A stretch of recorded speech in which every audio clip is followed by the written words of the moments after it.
আপনারা শুনছেন the dark horse's. আমাদের আজকের গল্প লেখিকা সঞ্চিতা দাসের কলমে ব্যবধান। সঙ্গে থাকছি আমি অমিত। আমি দেবলীনা। Season 1, episode 1।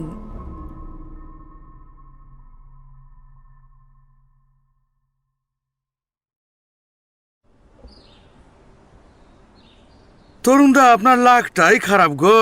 ইস ইস ইস ইস ইস, একটা মাত্র নাম্বারের জন্য পুরস্কারটা আপনার হাত ছাড়া হয়ে গেল।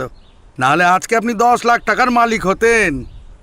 হ্যাঁ গো, আরে আমাদের তরুণদার কপালটাই খারাপ। আগের বারেও লক্ষ্মী হাতে এসেও চলে গেল, আর এবারেও তাই। সত্যি তরুণদা, তোমার কথা ভাবলে না মনটাই খারাপ হয়ে যায় জানো। টিকিটটা হাতে নিয়েও ফিরিয়ে দিলে, আর কিনলো কে? না তোমার আপন ভাই। আর রেজাল্ট বেরোতেই দেখা গেল ওই টিকিটটাতেই 70,000 টাকা লেগেছে। আরে বাবা, 70,000 তো আর কম নয়। এখনকার দিনে কেউ 1 টাকা দিয়ে উপকার করে না, সেখানে হাতে আসা লক্ষ্মীকে ফিরিয়ে দিয়েছিলেন আপনি। এই টাকাটা পেলেও আপনার ব্যবসার হাল কিছুটা হলেও তো ফিরতো।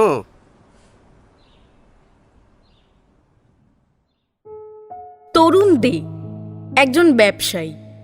তরুণবাবুরা 2 ভাই। তিনি বড়, আর ছোট ভাই অরুণ। তিনিও একই ব্যবসার সাথে যুক্ত, তবে ওনার দোকান আলাদা। ওনাদের বাবা হারাধনবাবু জীবিত থাকতেই সমস্ত সম্পত্তি ও ব্যবসা 2 ছেলেকে সমান ভাগে ভাগ করে দিয়েছিলেন। হারাধনবাবুর 2টো কাপড়ের দোকান ছিল। 2 ছেলেকে 2টো দোকান তিনি দিয়ে দেন। আরও 2টো জিনিস তিনি পৈতৃক সূত্রেই দিয়ে যান তার 2 ছেলেকে। সেটা হলো নেশা। তিনি প্রায়ই সুরাপান করতেন, তবে কেউ কখনোই তাকে মাতলামো করতে দেখেনি। আর দ্বিতীয়টি হলো লটারির টিকিট কাটা। বাবার এই 2 স্বভাব তার ছেলেদের মধ্যেও বিদ্যমান। অরুণবাবু অল্প বিস্তর নেশা করেন, তবে সেটা ঘরে বসে। টিকিটের নেশাটা তার ভালোই ছিল, কিন্তু বিয়ের পর তার সহধর্মিণী ছায়া দেবী অরুণবাবুর পিছনে ছায়ার মতো লেগে থেকে তার এই নেশা দুটিকে করায়ত্ত করে ফেলেছেন। না না, একেবারে ছাড়াননি। শুধু সপ্তাহে 1টি টিকিট কাটার অনুমতি দিয়েছেন। আসলে ছায়া দেবী একটু দজ্জাল ধরনের মহিলা। তাকে আয়ত্তে রাখা অরুণবাবুর সাধ্যাতীত। আর ছায়া দেবীর কঠোর তত্ত্বাবধানে তাদের ব্যবসাও বেশ উন্নতি করেছে, আর তাদের সংসারও বেশ বারবারন্ত সচ্ছল। সংসার সচ্ছল হলেও তাদের মনটি একেবারেই সচ্ছল নয়, বিশেষ করে তরুণ বাবুর ব্যাপারে। তাদের একটি মেয়ে আছে, নাম কাকলি, 6ষ্ঠ শ্রেণীতে পড়ে। এবারে আসি তরুণবাবুর কথায়। তরুণবাবু বাবার এই বদভ্যাসটিকে একটু বেশি আপন করে নিয়েছেন, আর তাকে এই ব্যাপারে ইন্ধন জুগিয়েছেন তার কিছু বন্ধু বান্ধব। হ্যাঁ, অবশ্য এদেরকে ঠিক বন্ধু বলা যায় না, তবে দুমুখ সাপ বলা যেতেই পারে, বা গর্তে লুকিয়ে থাকা ইঁদুর। সব রকমের সুবিধা তো এরা নেয়, কিন্তু বিপদ দেখলে সর্বপ্রথমে এরাই অদৃশ্য লেজ গুটিয়ে পালায়, ভুলেও পিছনে ঘুরে তাকায় না। তরুণবাবুকে তাদের ইন্ধন দেবার একটা প্রধান কারণ হলো বিনা খরচে মদ্যপান, সাথে তরুণবাবুর দোকানে একটা স্থায়ী আড্ডা দেওয়ার জায়গা। তরুণবাবুর সহধর্মিণী বন্দনা দেবী স্বামীকে এই 2 নেশার কবল থেকে বের করে আনতে পারেননি তিনি, বরং প্রতিনিয়ত এই অন্ধকারে আরও এগিয়ে যেতে দেখছেন। প্রথম তিনি অনেক বুঝিয়েছেন, তারপর ঝগড়া, অশান্তি, বাপের বাড়ি চলে যাওয়া, কোনো কিছু করতেই বাকি রাখেননি তিনি। কিন্তু কোনোভাবেই তরুণবাবুকে ফেরাতে পারেননি। বন্দনা দেবীর কোল আলো করে যখন প্রথম সন্তান আত্মরূপ এলো, তখন তিনি একটু আশার আলো দেখেছিলেন। ছেলের জন্য হলেও তরুণবাবু সাময়িক এই নেশা থেকে দূরে ছিলেন। কিন্তু বছরখানেক যেতে না যেতেই আবারও ধীরে ধীরে তিনি একই পথে পা বাড়ান। ব্যবসার অবস্থাও দিন দিন খারাপ হতে থাকে। ঠিক এই সময় বন্দনা দেবী দ্বিতীয়বার সন্তান সম্ভবা হন। ছেলের ভবিষ্যৎ নিয়ে তিনি যথেষ্ট চিন্তিত ছিলেন। তার উপর আরও একজন, কি হবে তার ভবিষ্যৎ? দোটানার মধ্যে থেকে তিনি একবার ভেবেছিলেন বাচ্চাটাকে পৃথিবীর আলো দেখাবেন না। বাস্তব পরিস্থিতি বিবেচনা করে মস্তিষ্ক এই সিদ্ধান্ত নিলেও মায়ের মন এই সিদ্ধান্তে সাড়া দেয়নি। তার মস্তিষ্কের সিদ্ধান্তকে পরাস্ত করতে এক ধাপ এগিয়ে দিল রাস্তার পাশে থাকা এক পাখি। দ্বিধা দ্বন্দ্বে থাকা মন নিয়েই বন্দনা দেবী হাজির হয়েছিলেন প্রসূতি বিশেষজ্ঞ ডাক্তারের কাছে। নিজের অংশকে অঙ্কুরেই উপড়ে ফেলার জন্যে সময়ও নিয়েছিলেন তিনি। কিন্তু যাওয়ার সময় রাস্তার ধারে গাছের নিচে ভিড় দেখে এগিয়ে গিয়ে দেখেন একটা লোক পাখি নিয়ে বসে আছে, আর পাখিটি 50 টাকার বিনিময়ে সবার ভাগ্য বলে দিচ্ছে। কৌতূহল নিয়ে এগিয়ে গিয়ে লোকটির হাতে 50 টাকার একটা নোট দিতেই পাখিটি সামনে পড়ে থাকা কাগজের মধ্যে থেকে একটা তুলে লোকটির হাতে দেয়। কাগজটা খুলে মৃদু হাসি মুখে লোকটি বন্দনা দেবীকে বলেন, তার কাছে যে আসছে সে তার ভাগ্য পরিবর্তন করবে, তার সময়ের পরিবর্তন হতে চলেছে। কথাটার মধ্যে কতটা সত্যতা ছিল তা জানা নেই, কিন্তু এই কথা শুনে বন্দনা দেবী মনে আসার আলো জেলে ডাক্তারের চেম্বারে নয়, সোজা বাড়িতে ফিরে এসেছিলেন। সেদিনই তিনি তরুণবাবুকে প্রথম জানান তার দ্বিতীয়বার মা হওয়ার কথা, আর সাথে রাস্তার ঘটনা জানাতেও ভোলেন না। এই ঘটনার 9 মাস পর যখন বন্দনা দেবীর কোলে একটা চাঁদের মতো ফুটফুটে মেয়েকে নার্স তুলে দেয়, তার মুখের দিকে তাকিয়ে বিগত সমস্ত যন্ত্রণা কষ্ট ভুলে যান তিনি। সদ্যজাত মেয়ের কপালে স্নেহের চুম্বন এঁকে অশ্রুসিক্ত নয়নে অস্পষ্ট শব্দে কম্পিত ওষ্ঠ উচ্চারণ করে একটি মাত্র শব্দ, আলো, যার আগমনে তাদের জীবনের সমস্ত অন্ধকার দূর হয়ে দিবালোকে ভরে উঠবে। কিন্তু ঈশ্বরের হয়তো অন্য কিছু ইচ্ছে ছিল। বন্দনা দেবীর সেদিনের বলা কথা ও আলোর আগমনকে তরুণবাবু অন্যভাবে নিয়েছিলেন। তার ভাগ্য পরিবর্তনের মাধ্যম হিসেবে তিনি লটারির টিকিটকেই আবারও বেছে নিয়েছিলেন। মেয়ের ভাগ্যের জোরে তিনি হয়তো মোটা অঙ্কের টাকা পাবেন, এটাই তিনি ভেবেছিলেন। মাত্র একটা নম্বরের জন্য পুরস্কার না পাওয়ার কথা মনে করিয়ে মাঝে মাঝে চারপাশে থাকা মুখোশধারী হিতাকাঙ্ক্ষীরা তরুণবাবুকে নানাভাবে সান্ত্বনার নামে উস্কানি দিতে থাকেন। ভুয়ো সান্ত্বনা বাক্যে গলে গিয়ে ও 10 লাখ টাকার শোক কাটাতে আজকে একটা বোতল বেশিই কেনেন তিনি, আর যার স্বাদ গ্রহণ করে সবাই।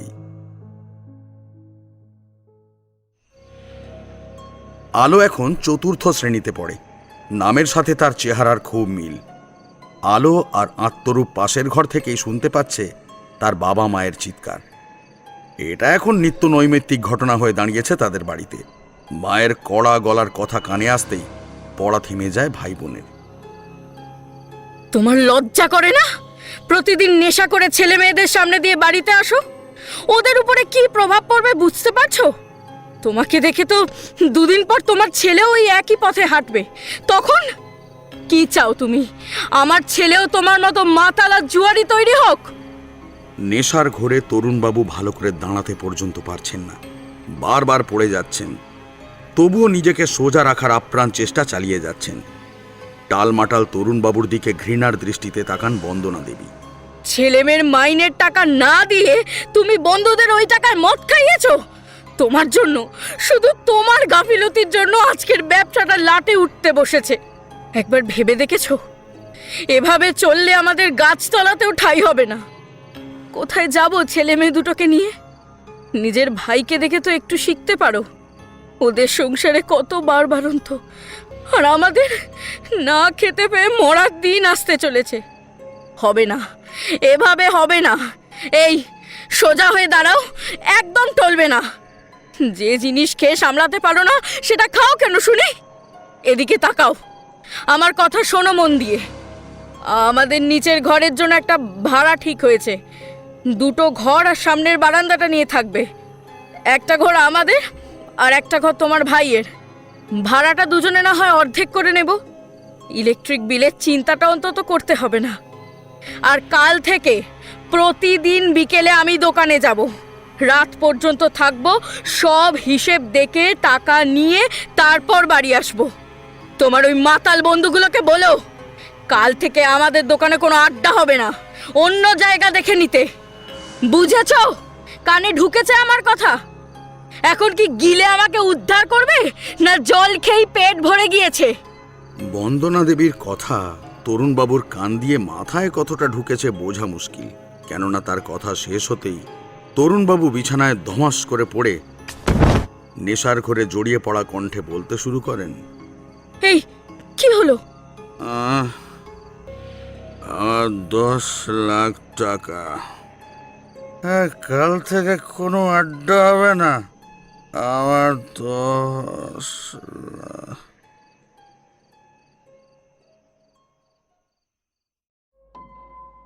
তরুণবাবু চিন্তিত মুখে দোকানের বাইরে দাঁড়িয়ে কথা সাজিয়ে চলেছেন। কি জবাব দেবেন তার বন্ধুদের?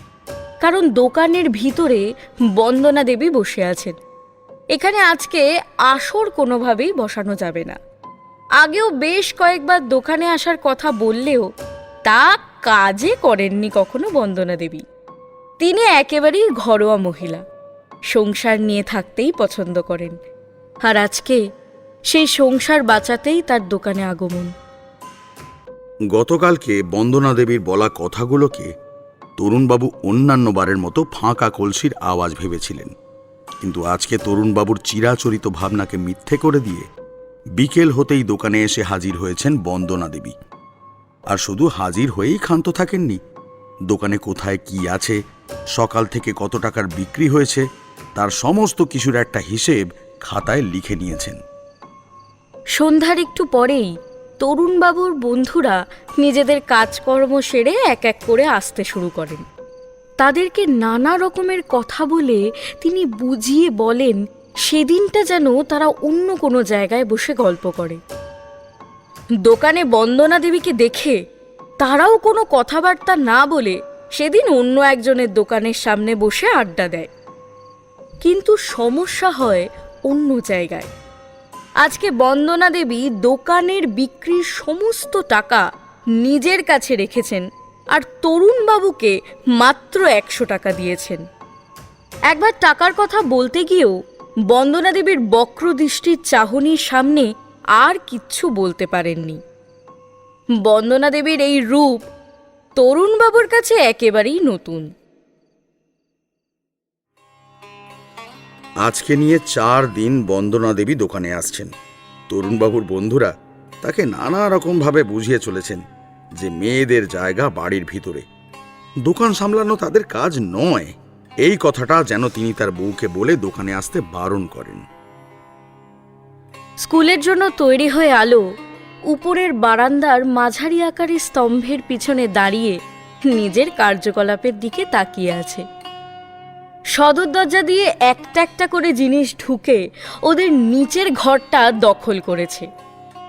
একজনের শোয়ার মতো একটা চৌকি, কিছু বিছানা গোল করে গোটানো, একটা ছোট ওভেন সমেত গ্যাসের সিলিন্ডার, অল্প কিছু বাসন, কিছু বই, একটা ব্যাগ, আরও কিছু টুকিটাকি জিনিস, একটা টেবিল আর একটা চেয়ার। একজন মহিলা, বয়সে বন্দনা দেবীর থেকে বেশ বড়, আর তার পিছনে একটা ছেলে। বয়স কত হবে, এই আন্দাজ 27-28 বছর হবে। দরজা দিয়ে ভিতরে ঢোকে। রোগা চেহারা, গায়ের রং কালোই বলা যায়। চুলগুলো সামনে সিথে করে আঁচড়ানো, চেহারায় একটা ভদ্রতার ছাপ আছে। আপাত দৃষ্টিতে দেখলে ভালোই মনে হয়। এই বাড়িতে 2টো ঘর নিয়ে থাকার কথা হলেও সমস্ত কথা বলার পরে ছায়া দেবী তার ঘরটা দিতে বারণ করে দেন। ফলে বন্দনা দেবীর একটা ঘরেই আসে তাদের নতুন ভাড়াটিয়া। আজকে এসে অবশ্য রান্না করাটা অসুবিধাজনক, তাই বন্দনা দেবী নতুন ভাড়াটিয়াদেরকে দুপুরের খাবার তার কাছে খেয়ে নিতে বলেছেন। আজকে আর দোকান যাননি বন্দনা দেবী। সন্ধেবেলায় নতুন ভাড়াটিয়ার ঘরে গিয়ে গল্প জুড়েছেন তিনি। ছায়া দেবীও সেখানে এসে হাজির হয়েছেন আলাপ করতে। নতুন ভাড়া আসা ছেলেটির নাম সুধীর। 3 ভাই তারা। সুধীর মেজ ভাই। সে একাই থাকবে, কাজের সূত্রে এখানে আসা। একটা পেপার মিলে কাজ পেয়েছে সুধীর। সকাল 9টা থেকে বিকেল 5টা পর্যন্ত কাজ, তারপর ছুটি। মা এসেছেন সব কিছু গুছিয়ে দিতে। গল্পের মাঝে ছায়া দেবী তার ঘরটা ভাড়া না দেওয়ার কারণ জানান। বিশেষ করে বন্দনা দেবীকে শুনিয়ে শুনিয়ে বলেন তাদের ব্যবসার অবস্থা এখন খুব ভালো, তাই এবার পুজোর আগে অন্যান্য বারের থেকে একটু বেশি মাল তুলবেন, আর তাদের নিচের ঘরেই সেগুলো রাখবেন ঠিক করেছেন। নিজেদের ঘর থাকতে কেন টাকা দিয়ে অন্যের ঘর ভাড়া করতে যাবেন, তাই নাকি এই সিদ্ধান্ত। 1 মাস হলো তরুণবাবুর বাড়িতে নতুন ভাড়াটিয়া আসা। ছেলেটি বেশ মিশুকে, এর মধ্যেই সবার সাথে বেশ ভাব হয়ে গিয়েছে। বন্দনা দেবীকে তার ব্যবসার উন্নতির বিষয়ে নানা রকমের পরামর্শ দেয় সুধীর, কিন্তু বন্দনা দেবী সেগুলোকে কাজেই লাগাতে পারেন না, কারণ সবকিছুর মূলেই দরকার মূলধন, অর্থাৎ টাকা, যেটা বন্দনা দেবীর একেবারেই নেই। ইদানিং সন্ধ্যাবেলায় বন্দনা দেবী দোকানে থাকার সময় আলোর জায়গা হয় সুধীরের ঘরে। সুধীর পড়া দেখিয়ে দেয় আলোকে। সপ্তাহে 3 দিন আত্মরূপের সন্ধ্যার সময় বাইরে পড়া থাকে। পড়ে বাড়ি আসতে 8টা বেজে যায়। তখন একেবারে আলোকে সুধীরের ঘর থেকে ডেকে নিয়ে উপরে চলে আসে। বাকি দিনগুলোতে ভাই বোন নিজেদের ঘরে বসেই পড়াশোনা করে। মাস 3 পরেই পুজো, তাই বন্দনা দেবী পরিকল্পনা করে চলেছেন কি করে দোকানের মাল কেনা যায়। শেষে তিনি একটা উপায় বের করেছেন। বিয়ের সময় তার বাবার দেওয়া গহনার মধ্যে একটা তিনি বিক্রি করে দোকানের মাল কিনবেন। সুধীরের সঙ্গে একটা কাপড়ের মিলের মালিকের পরিচয় আছে, ধারে নগদে মাল পাইয়ে দেবে বলেছে। পুজোর পর হাতে টাকা এলে বাকি টাকা শোধ করে দেবেন। সোনার কানের দুল জোড়া বের করে হাতে নিয়ে উল্টে পাল্টে দেখছেন বন্দনা দেবী। এই গহনাগুলোই তার শেষ সম্বল। তরুণবাবু অনেকবার এগুলো চেয়েছেন, কিন্তু বন্দনা দেবী দেননি। কারণ দুটো। তিনি জানতেন এই গহনাগুলো তরুণবাবুর হাতে তুলে দিলে ব্যবসায় নয়, টিকিট আর বন্ধুদের পিছনে যাবে। আর দ্বিতীয়ত, এগুলো তিনি আলো আর আত্মরূপের জন্য রেখেছেন। মেয়ের বিয়ের সময় অন্তত হাতে, কানে, গলার গহনাটা তো দিতে পারবেন। তারপর আলোর ভাগ্য। তরুণবাবুকে ওনার একটুও ভরসা নেই। বন্দনা দেবী কানের জোড়া হাতে নিয়ে আলমারি বন্ধ করে ঘুরেই দেখেন আলো দাঁড়িয়ে আছে পিছনে, চোখ তার মায়ের হাতের দিকে। কানের দুল জোড়া দেখে আলোর চোখ একেবারে চকচক করে ওঠে। তার ভীষণ পছন্দের এটি। কতবার মাকে পড়তে চেয়েছে, কিন্তু মা দেয়নি। আলো ওর মাকে প্রয়োজনের তুলনায় একটু বেশি ভয় করে। বন্দনা দেবী দুনিয়ার সবার কাছে নরম হলেও তার ছেলে মেয়ের কাছে খুবই কঠিন, শক্ত ধাতের মহিলা। কড়া শাসনে রেখেছেন ছেলে মেয়েকে। হ্যাঁ, প্রয়োজনে উত্তম মধ্যম প্রহার দিতেও পিছুপা হন না তিনি। এজন্যেই আলো আর আত্মরূপ তাদের মাকে মনের কথা সব সময় বলতে পারে না। আজকে মায়ের হাতে পছন্দের কানের জোড়া দেখে সাহস করে আলো মাকে বলে, মা, কানেরটা তুমি পরবে? আমাকে একবার দাও না, একবার পরেই সঙ্গে সঙ্গে খুলে দিয়ে দেব। আলো কথাগুলো সাহস করে বলে তো দিল, কিন্তু পরক্ষণেই ভীত চোখে ধীরে ধীরে মায়ের দিকে তাকিয়ে আস্তে করে বলল, না থাক, তুমি পরো, আমি অন্য একদিন পরব। মেয়ের ধীর কণ্ঠে বলা কথা বন্দনা দেবীর মনে তীব্র আঘাত করে। তিনি তো ভালো করেই জানেন এই কানের জোড়া আর কখনো আলোর কানে উঠবে না। ব্যবসার জন্য এত বড় একটা ঝুঁকি নিচ্ছেন তিনি, এর ফল কি হবে তা ওনার জানা নেই। তিনি কানের জোড়া আলোর দিকে এগিয়ে দেন। নে পর, আমার কাছে আয়, এগিয়ে আয়, আমি পরিয়ে দিচ্ছি।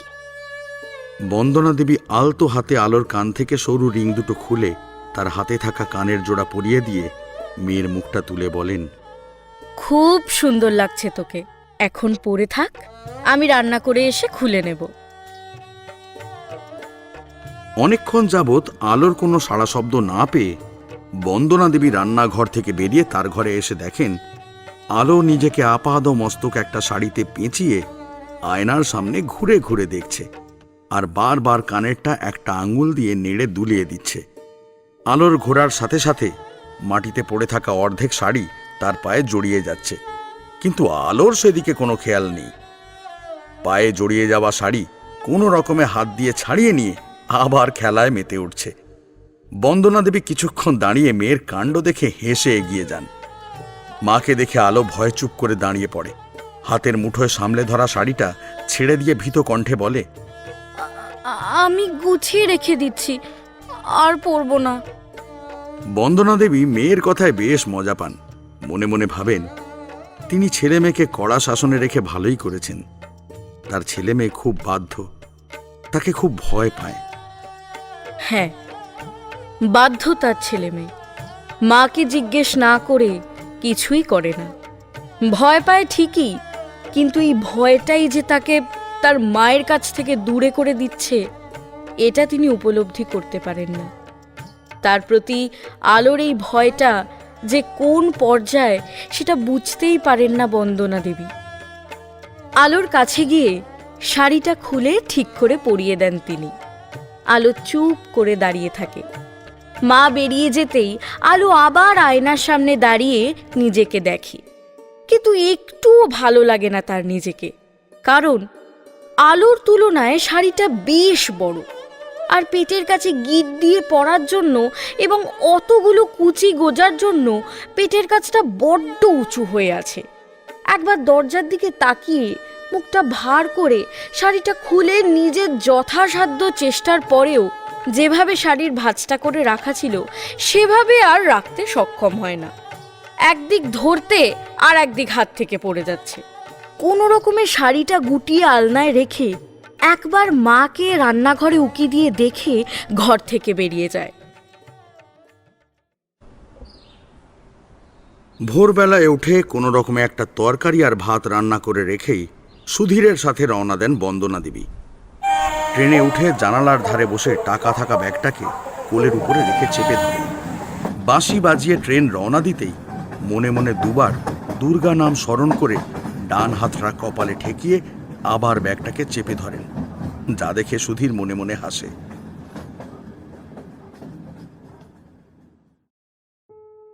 আজকে তরুণবাবুর সঙ্গে আত্মরূপ দোকানে গিয়েছে। যেদিন যেদিন সকাল সন্ধ্যা পড়া থাকবে না, সেদিন সেদিন ওকে দোকানে বসতে হবে পুজো পর্যন্ত। এটাই বন্দনা দেবীর নির্দেশ। তিনি চান আত্মরূপ এখন থেকেই ব্যবসার কাজে হাত লাগাক। আজকাল চাকরির যা অবস্থা, তাছাড়া নিজেদের ব্যবসা থাকতে আত্মরূপকে অন্য কোনো কাজ করতে দিতে চান না তিনি। এদিকে ছোট্ট আলো সারাদিন বাড়িতে একা। একা ঠিক বলা যায় না, কারণ বাড়ির একদিকে উপর নিচ নিয়ে থাকেন তরুণবাবু, আর অপর পাশে উপর নিচ নিয়ে থাকেন অরুণবাবু। বাড়ির মাঝখানে কোনো দেওয়াল ওঠেনি।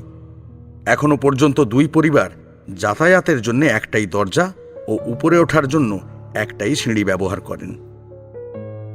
আলো আজকে তার মায়ের ভূমিকা পালন করছে। বাবা ও দাদা দুপুরে দোকান থেকে ফিরে স্নান করে আসতেই তাদের জন্য আসন বিছিয়ে জলের গ্লাস দিয়ে খাবার ব্যবস্থা করতে যায়। ব্যবস্থা বলতে মায়ের রান্না করে রেখে যাওয়া ভাত তরকারি নিয়ে আসে।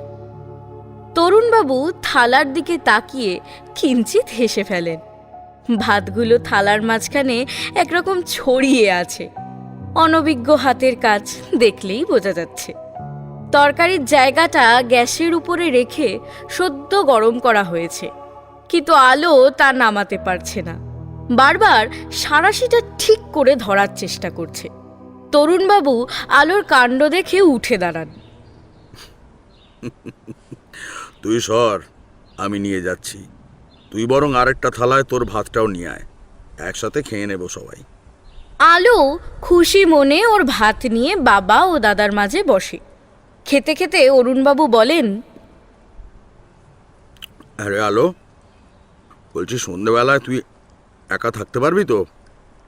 তোর মায়ের আসতে মনে হয় রাত্রি প্রায় 8টা বেজে যাবে। ফোন করেছিলাম, বললো এখনো কাজ শেষ হয়নি, আরও বেশ কিছুক্ষণ সময় লাগবে। আবার তারপরে ট্রেন ধরে এতটা রাস্তা আসবে। পারবো বাবা, হাতের কাছে চার্জার লাইট মোমবাতি সব রেখে দেব। কারেন্ট গেলেই জেলে নেব। তাও যদি ভয় লাগে তাহলে দরজাটা বন্ধ করে বই নিয়ে কাকিমার কাছে চলে যাব। মারে, তুই চাইলে আমাদের সঙ্গে দোকানেও যেতে পারিস, আবার আমাদের সঙ্গে চলে আসবি। যাবি? না বাবা, তোমরা যাও, আমি বাড়িতেই থাকি। নইলে মা এসে চাবি পাবে না। আলো বাবার দিকে তাকিয়ে মুখের খাবারটা গিলে নেয়। আবার দোকানে যেতে হবে চাবি আনতে। আমার কোনো অসুবিধা হবে না, আমি ঠিক থাকতে পারবো। মুখে বললেও সন্ধ্যার একটু পরেই ঘরে একা থাকতে সাহস কমতে লাগলো আলোর। বাড়ির বাইরে অল্প শব্দ হলেও চমকে উঠল, আর মনে মনে একটাই প্রার্থনা করতে লাগলো, হে ভগবান, কারেন্ট যেন না যায়। শখানেকবার এই প্রার্থনার পরেও প্রতিদিনের নিয়মকে অব্যাহতি রেখে হঠাৎ চারদিক ঘুটঘুটে অন্ধকারে ঢেকে গিয়ে ভগবান আলোকে জানিয়ে দিল তার প্রার্থনা নামঞ্জুর হয়েছে তার দরবারে। অন্ধকার হওয়ার সঙ্গে সঙ্গেই আলো মা বলে ডেকে ওঠে। বুকের ভিতরে থাকা ভয়টা কয়েক ধাপ এগিয়ে যায়। অন্ধকারের মধ্যে হাতের কাছে রাখা চার্জার লাইটের সুইচটাও খুঁজে পেতে বেগ পেতে হচ্ছে আলোকে। কট করে একটা শব্দ করে জ্বলে ওঠে চার্জার লাইটটা। না, অন্য কেউ নয়, আলোই জ্বালিয়েছে এটা। চার্জারের আলোতে গোটা ঘর ভরে উঠলেও আলোর মনের ভয় বিন্দু মাত্রও দূর হয় না। ঠিক তখনই বাইরে কাকলির গলার স্বর পেয়ে কোনো কিছু না ভেবে এক ছুটে দরজা খুলে বাইরে বেরিয়ে আসে। কাকলি তার মা ছায়াদেবীর সঙ্গে কথা বলতে বলতে এগিয়ে যাচ্ছে তাদের ঘরের দিকে। আলোকে ছুটে আসতে দেখে ছায়াদেবী কৌতূহলী দৃষ্টিতে আলোর দিকে তাকিয়ে জিজ্ঞেস করেন, কি হয়েছে? আলো ওর একা থাকার কথা জানাতেই তিনি অনিচ্ছা সত্ত্বেও আলোকে ঘরের দরজা বন্ধ করে তাদের সঙ্গে যেতে বলেন।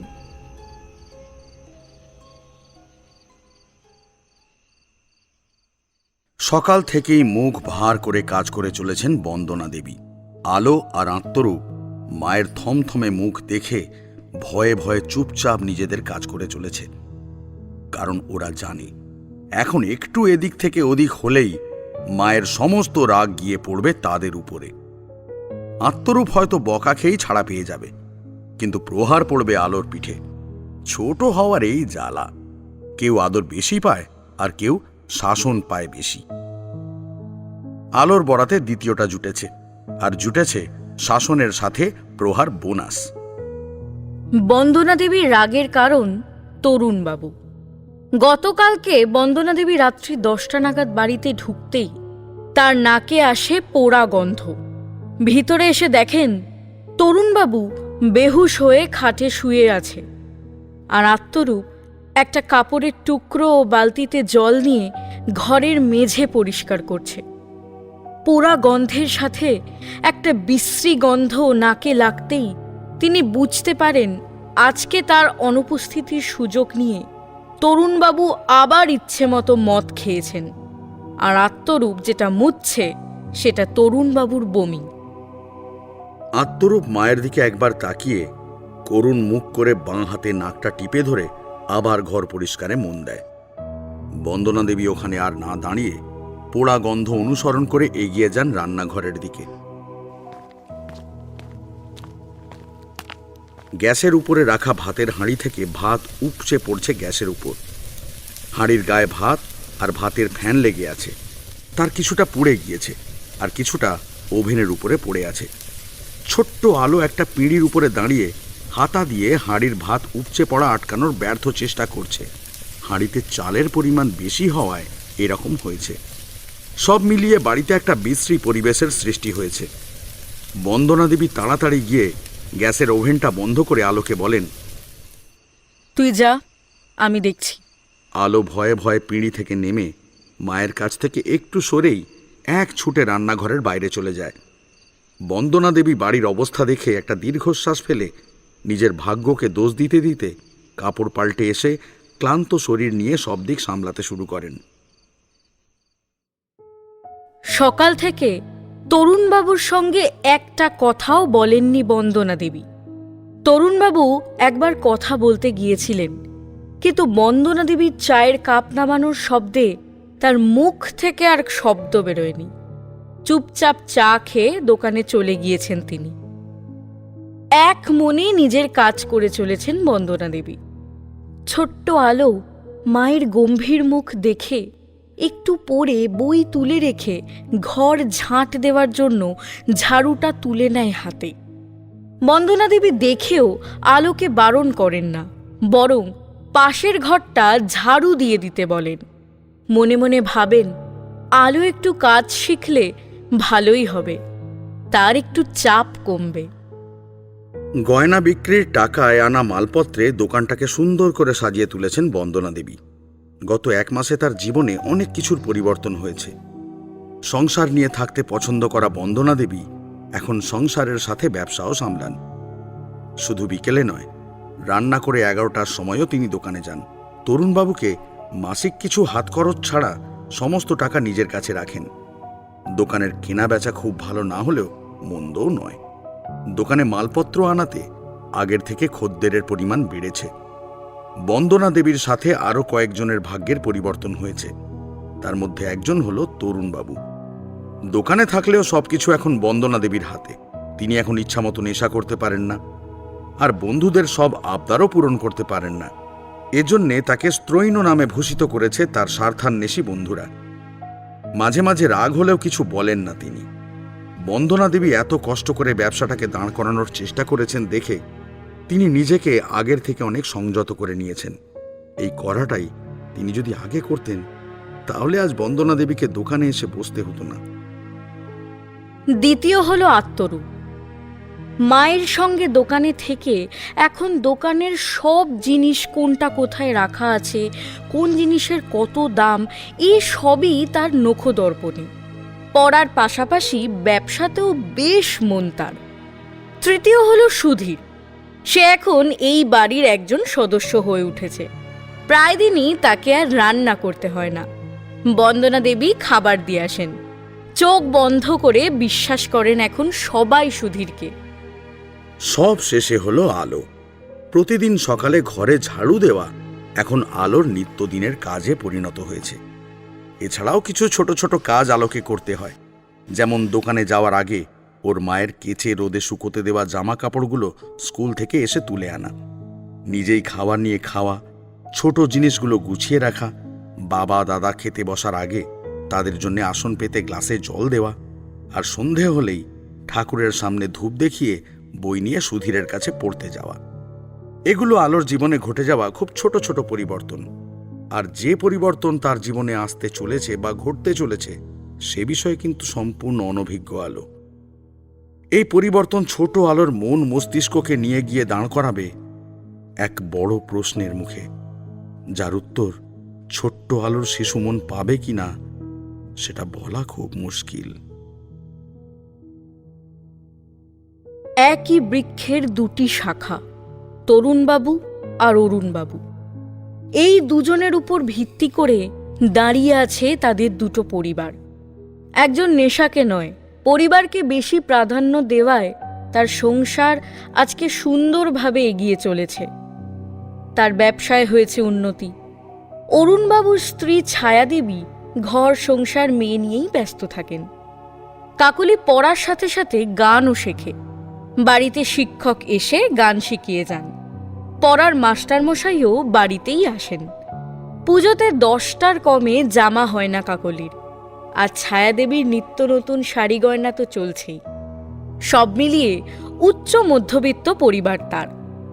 আর তরুণবাবুর দোষে আজ বন্দনা দেবীকে দোকানে বসতে হচ্ছে। পুজোতে আত্মরূপ আর আলোর 10টা নয়, 1টা করে জামা হয়, তাও পুজোর 2 দিন আগে। বন্দনা দেবীও এর ব্যতিক্রম নন। আগে বন্দনা দেবীর বাপের বাড়ি থেকে পুজোতে জামা কাপড় পাঠাতো, কিন্তু তার বাবা মারা যাওয়ার পর সে পাঠ চুকে গিয়েছে।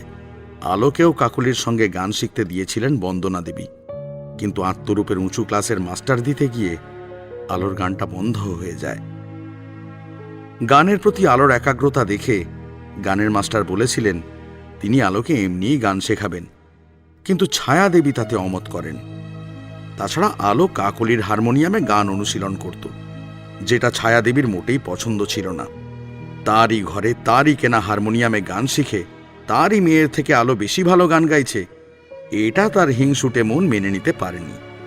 তাই বেতন দিতে না পারার সুযোগটাকে কাজে লাগিয়ে তিনি আলোর গান বন্ধ করে দেন।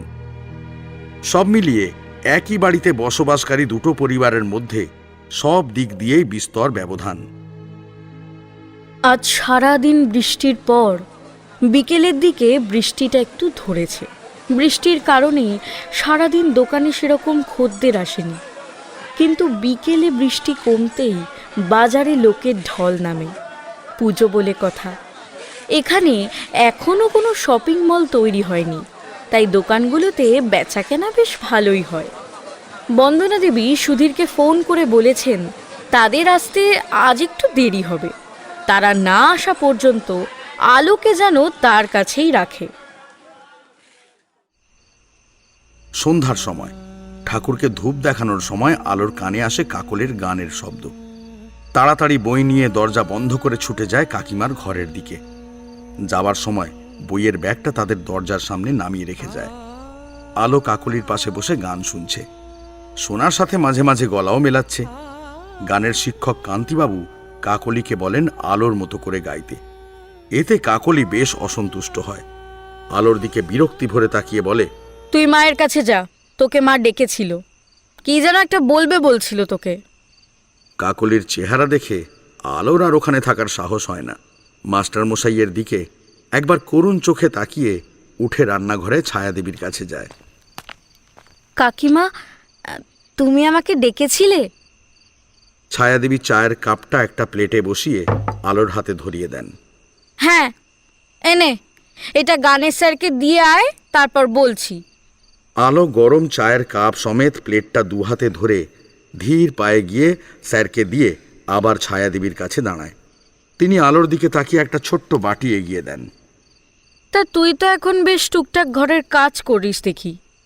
আমার কাকুলি হলে চা দিয়ে আসতেই পারতো না, ফেলে কাপ ভেঙে পা পুড়িয়ে বস থাকতো। এনে ধর, পায়েসটা খা। আলো হাসি মুখে পায়েসের বাটিটা নিয়ে হাত দিয়ে খেতে শুরু করে।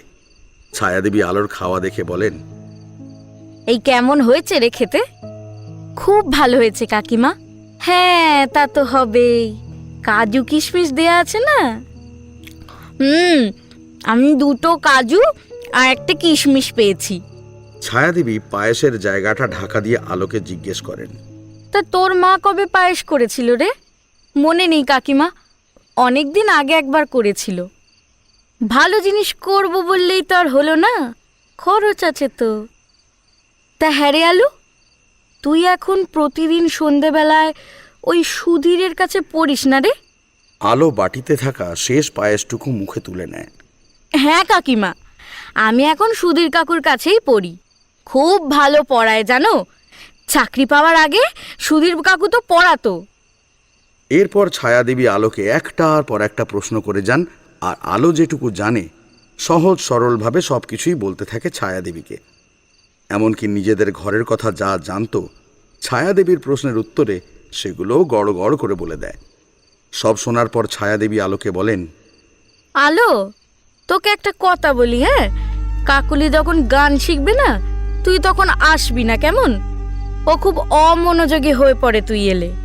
এখন তো কাকুলি গান শিখছে, তুই যা, পরে আসবি। আলো এতক্ষণ বেশ আনন্দের সঙ্গে খুশি মনে ছায়াদেবীর সঙ্গে কথা বলছিল, কিন্তু ছায়াদেবীর কথা শুনে আলোর মনে থাকা আনন্দটা নিমেষেই চলে যায়। মুখটা ছোট করে, ঘাড়টা ডান দিকে হালকা কাত করে ছোট ছোট পা ফেলে ঘর থেকে বেরিয়ে যায়। আর যাওয়ার সময় আর চোখে দুবার খাটের উপরে তাকায়, যেখানে বসে কাকলি গান শিখছিল। মুখটা ছোট্ট করে ছায়াদেবীর ঘর থেকে বেরিয়ে এসে দরজার সামনে রাখা বইয়ের ব্যাগটা তুলে নেয় আলো। প্রত্যেক সিঁড়িতে দুটো করে পা ফেলে নিচে নেমে আসে। সুধীরের ঘরের আধখোলা দরজার মধ্যে দিয়ে বিজলি বাতির রশ্মি সামনের ছোট্ট বারান্দা পেরিয়ে উঠোনের কিছু অংশ আংশিক আলোকিত করে তুলেছে। হালকা হাওয়ার দাপটে জল ছিটকে আসে আলোর গায়ে। ঘাড় ঘুরিয়ে ছোট উঠোনের দিকে তাকায় আলো। আবার ঝিরঝির করে বৃষ্টি পড়তে শুরু করেছে। বারবার জলের ঝাপটা এসে লাগছে আলোর গায়ে। বেশ লাগছে আলোর। উপর থেকে তখনও কাকলির গানের সুর ভেসে আসছে। যে যা বলিস ভাই, আমার সোনার হরিণ চাই। সুধীরের ঘরে না গিয়ে আলো বারান্দায় দাঁড়িয়ে গান শুনতে থাকে। আমার সোনার হরিণ চাই, মনোহরণ চপল চরণ সোনার হরিণ চাই, আমার সোনার হরিণ চাই, আমার সোনার হরিণ চাই, তোরা যে যা বলিস ভাই, আমার সোনার হরিণ চাই। কি রে, তুই আমার ঘরে না গিয়ে এখানে দাঁড়িয়ে কি করছিস বারান্দায়? পিছন থেকে আচমকা কথাটা শুনে ভয় চমকে উঠে আলু তাড়াতাড়ি ঘুরে দাঁড়ায়। সুধীরকে দেখে যেন ধরে প্রাণ আসে। ভয় দেখানোর জন্য আলু একটু রাগী স্বরে সুধীরকে বলে, ভয় দেখাচ্ছ কেন? এক্ষুনি আমি চেঁচাতে লাগতাম। ও, তুই ভয় পেয়ে গিয়েছিস? কিন্তু আমি তো তোকে ভয় দেখাইনি। আরে, তোর দেরি দেখে ভাবলাম তুই হয়তো আজকে পড়তে আসবি না। তা দরজা দিয়ে ঠান্ডা হাওয়া আসছে, সেজন্য দরজা বন্ধ করতে এসেছিলাম। দেখলাম তুই বৃষ্টির মধ্যে বাইরে দাঁড়িয়ে আছিস, তাই এলাম। তা ঘরে না এসে এখানে দাঁড়িয়ে আছিস কেন? আজকে পড়বি না? আলুর হাতের দিকে চোখ পড়তেই সুধীর পুনরায় বলে, এই তো, বই তো এনেছিস, আয় ভেতরে আয়। আলু কিছু না বলে সুধীরের পিছন পিছন ঘরে ঢোকে। পাটা মুছে চৌকির ওপরে বস, আর হ্যাঁ, বই বের কর, আমি চাটা ছেঁকে নিয়ে আসছি।